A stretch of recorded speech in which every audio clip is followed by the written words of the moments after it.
All right, animals this fall we should be looking out for. This time of the year, we should all be concerned with animals that are going to be trying to spend the rest of the season in the house. This is going to be their A and B, or Airbnb as it will be your house. Our tops would be those bats that you dealt with all season, that you read online that they'll go away for the season. Doesn't always happen that way. We've got several varieties in New England.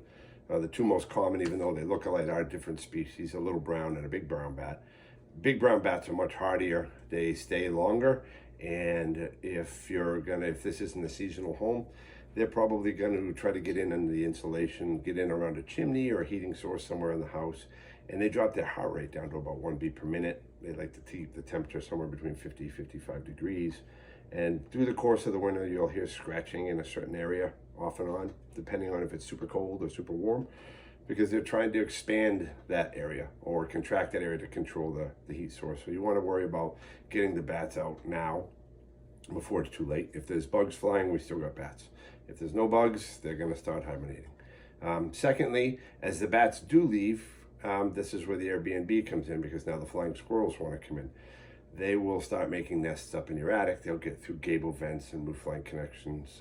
The ridge vent material that, if you look online and look at the ridge guard posts and stuff, you'll see how they can enter your house through the attic areas. So those will be with you all winter. At night, they're running around all over the place. On stormy nights, it's noisier because they don't want to go out, but they will be awake, and they'll run and tumble and fight just like kids will. The only decent thing is they're kind of omnivores, so if you have mice too, they'll eat your mice, which is kind of gross, but that's what's going on in your attic when you're trying to sleep. Red squirrels, we haven't dealt with much, but they do tend to come in a little bit, and they'll start chewing holes about the size of golf balls in your soffits and through the sides. Wouldn't be so worried about those. But you've got your exterior stuff too, like skunks. The woodchucks may be gone, but the skunks are going to come into the same den. So that woodchuck that was living under your shed all season that you thought left, he did leave. He went to a different burrow, but skunks are probably going to take up residence in that, skunks and possums. So you can see you got a plethora of things, and any of those things that you've been putting off and your wife's been bugging you to take care of, and you're like, yeah, I'll get to it. It's going to get to a point where you can't get to it, and you're stuck with them for the season. We still do the work 12 months out of the year, so that when they do wake up, like the bats, they'll be able to go out and not come back in immediately. Flying squirrels, we do all season because they're up and about.